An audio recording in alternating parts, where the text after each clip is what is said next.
अस्सलाम वालेकुम रहमतुल्लाह बरकातहू।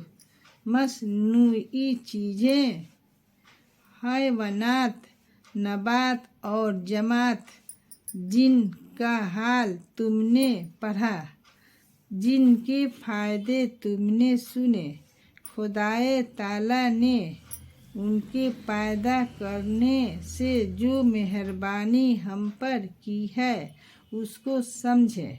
ये सब कुदरती चीज़ें कहलाती हैं। जो चीज़ें आदमियों ने खुदाए ताला की पैदा की हुई चीज़ों से बनाई हैं वह मसनूई कहलाती हैं।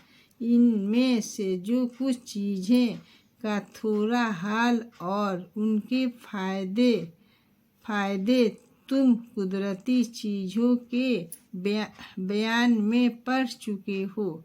अब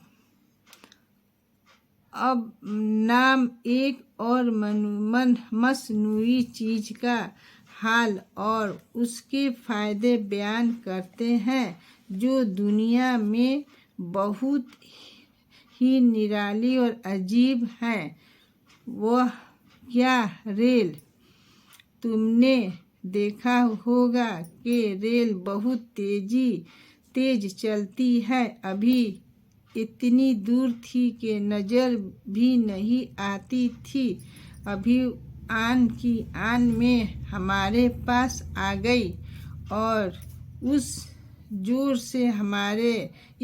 से हमारे आगे से निकल गई कि हम उस पर आँख भी नहीं ठहरा सके। अगर वह रास्ते में कहीं न ठहरे तो घंटा भर में उसी मील चली जाए, मगर ऐसा नहीं होता। 7-8 कोस पर स्टेशन होता है, वहाँ इतनी देर ठहरती है कि जिसको उतरना हो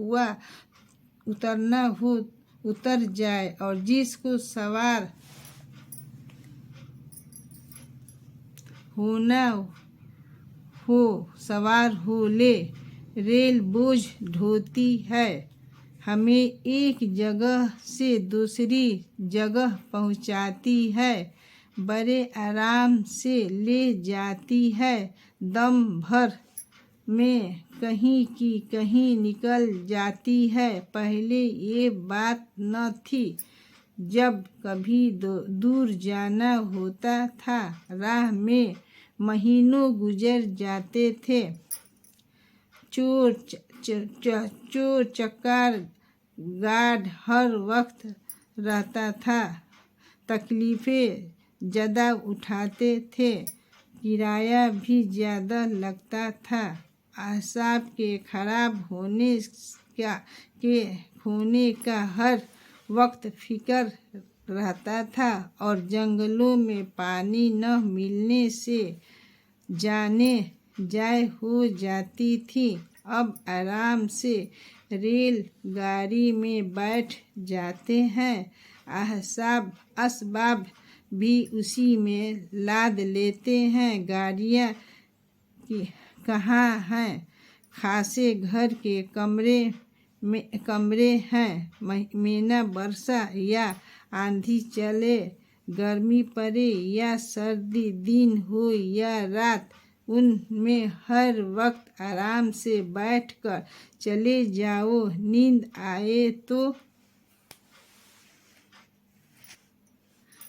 आए तो मज़े से सो रहो।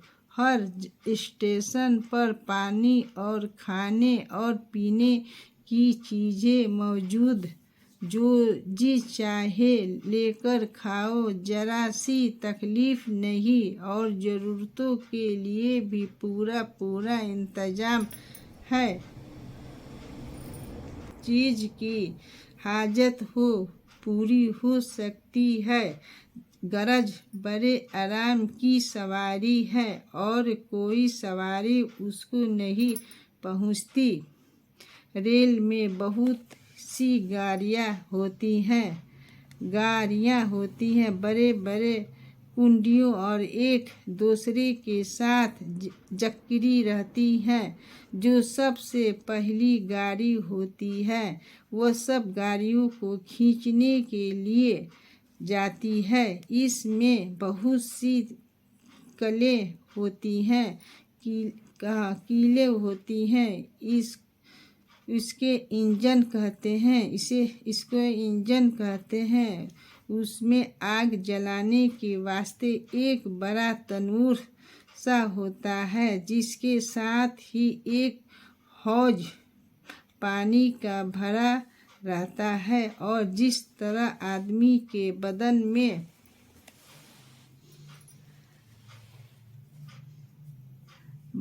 में रगें होती हैं, उस हौज में से कई नालियाँ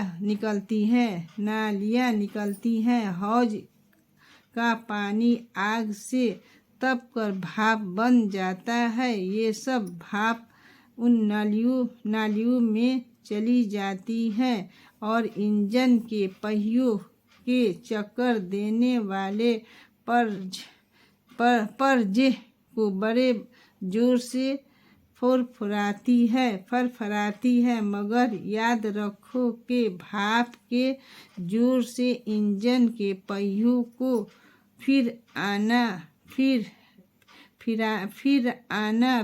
आना हमारे अख्तियार में है, क्योंकि उसमें एक कल ऐसी लगी रहती है कि जब इंजन को हम चलाना चाहते हैं उसे दबा देते हैं। भाप जोर करके इंजन के पहियों को हरकत देती है और वह चल पड़ता है।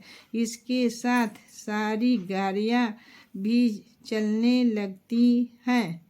जब उसे ठहराना